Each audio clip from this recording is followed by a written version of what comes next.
Master minds commerce చదవాలనుకునే 10th inter విద్యార్థుల తొలి ఎంపిక.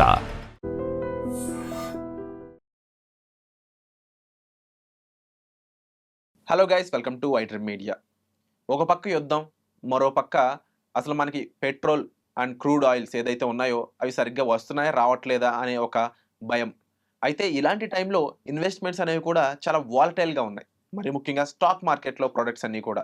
అలాంటి టైంలో మ్యూచువల్ ఫండ్స్ అనేది ఇప్పటికీ స్టిల్ ఒక సేఫ్ ప్రొడక్ట్గా కనిపిస్తున్నప్పటికీ ఇందులో కూడా స్మాల్ క్యాప్ ఫండ్స్ అనేవి డేంజరస్గా మారుతున్నాయని చెప్పేసి కొంతమంది ఇన్వెస్టర్స్, రిటైలర్స్ మనకి కామెంట్ చేయడం జరుగుతూ ఉంది.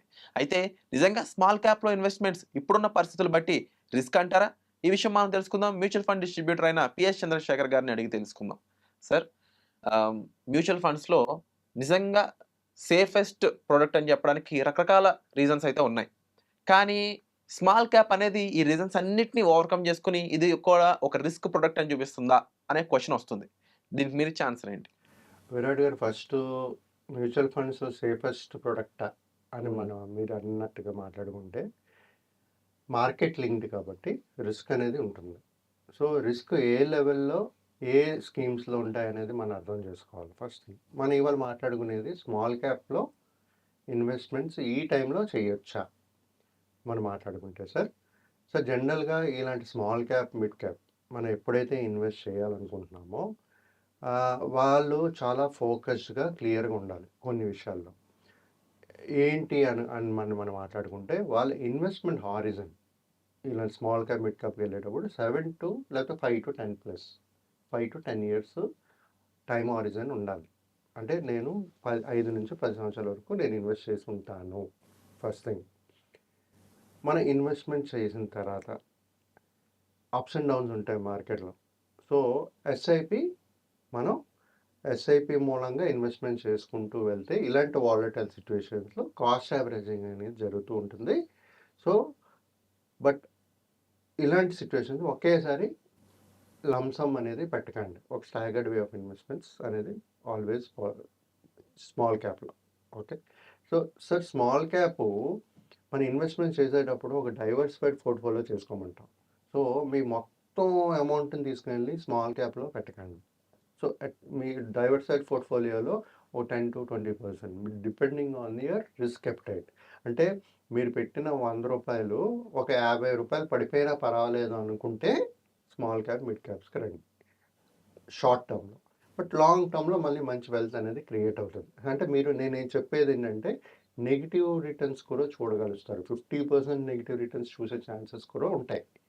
అదేవిధంగా 50% రిటర్న్స్ కూడా కనబడే ఛాన్సెస్ ఉంటాయి. ఎప్పుడైతే మార్కెట్ ఇలా ఇంత డ్రాస్టికల్గా పడుతుందో అలాగే మళ్ళీ పెరిగే ఛాన్సెస్ ఉంటాయి.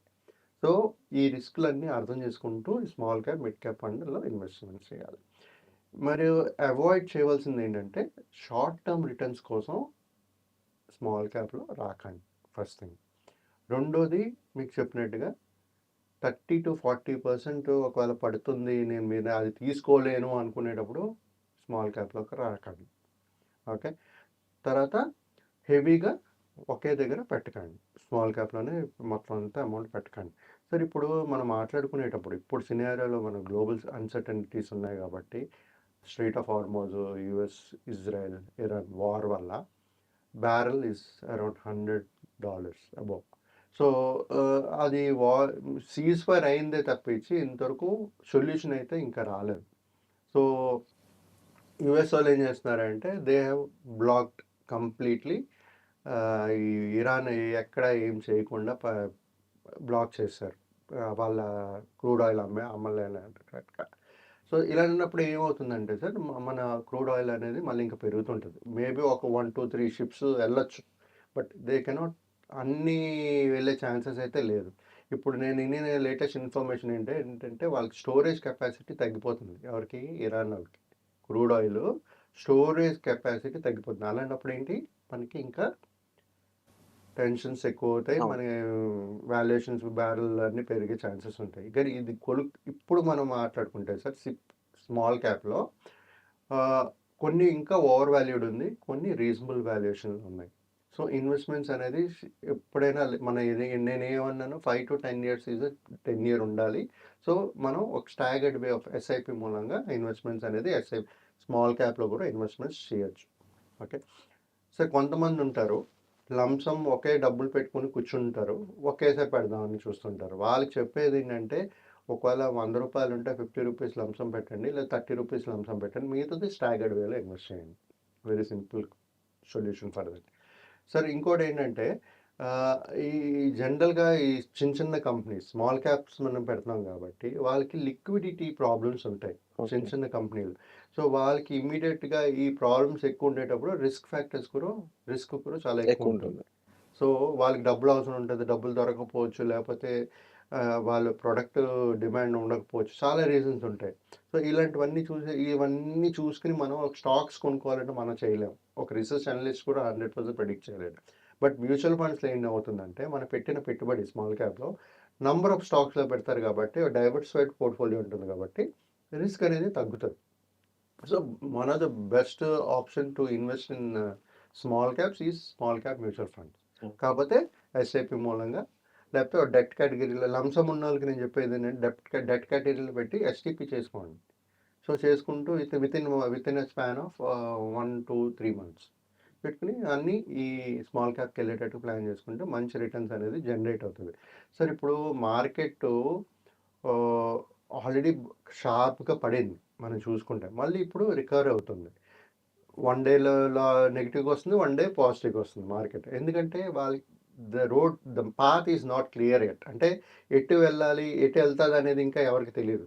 సో ట్రేడింగ్ వాళ్ళు కూడా ఏం చేస్తారంటే షార్ట్స్ చేస్తారు, లాంగ్స్ చేస్తారు. బెట్టింగ్ వన్ దే ట్రేడ్ అంటే పెరుగుతుందని పెడతారు, కాల్ చేస్తారు, పుట్టు చేస్తారు.